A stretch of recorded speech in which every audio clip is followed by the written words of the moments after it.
Merci.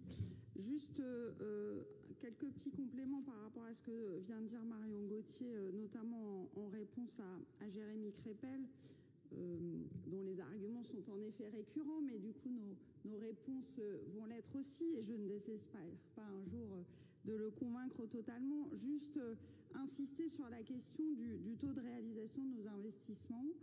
Je l'ai déjà dit ici, on peut toujours espérer faire plus, mais je voudrais quand même souligner, dans la période que nous connaissons depuis 2020, de difficultés à la fois sanitaires, économiques, financières et conjoncturelles, avoir des investissements supérieurs à 90 millions d'euros, avec un taux de réalisation proche des 80%, je pense que c'est un excellent résultat, et je crois qu'il y a peu de collectivités en France qui peuvent se targuer d'un tel résultat.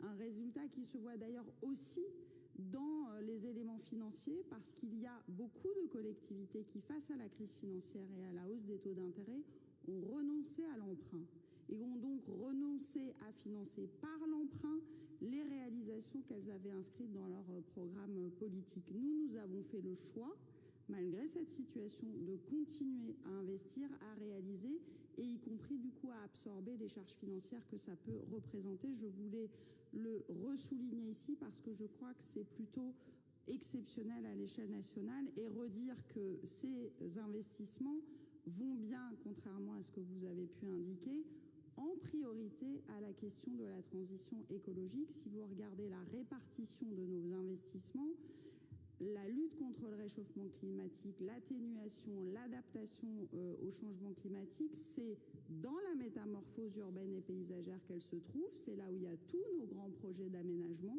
où on trouve du renouvellement urbain, de la création d'espaces verts, de la végétalisation, de la renaturation, se trouve aussi dans la performance énergétique et environnementale et dans les rénovations. Ce sont bien au moins ces deux postes-là qu'il faut additionner et qui deviennent donc les premiers postes d'investissement.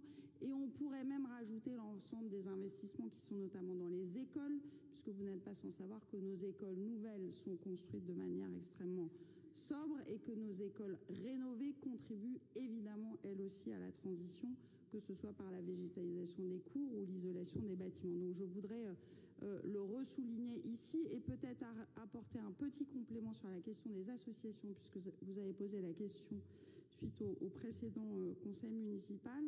Je pense qu'il ne faut pas se méprendre sur la question des appels à projets. Certains de ces appels à projets sont au contraire réclamés par le monde associatif. Parce que l'appel à projet, c'est une manière de s'ouvrir à de nouvelles associations et précisément de ne pas systématiquement renouveler les subventions que vers les associations qu'on connaît déjà. Il y a eu beaucoup de nouvelles actions et de nouveaux projets qui ont été financés grâce à des appels à projets qu'on a pu lancer en matière de nature ou de transition. Ça ne veut pas dire qu'il ne faut pas être vigilant à ce que ça implique en termes de paperasse ou de bureaucratie pour les associations. Et là-dessus, on vous rejoint, et c'est ce que le maire de Lille a dit au prochain conseil municipal. Mais encore une fois, l'appel à projet, c'est aussi quelque chose qui nous est réclamé, parce qu'on n'est pas toujours dans la connaissance de toutes les petites associations qui naissent, même si certaines bénéficient d'aide au démarrage. Et donc c'est aussi une forme d'appel d'air pour l'ensemble du tissu associatif que nous soutenons évidemment.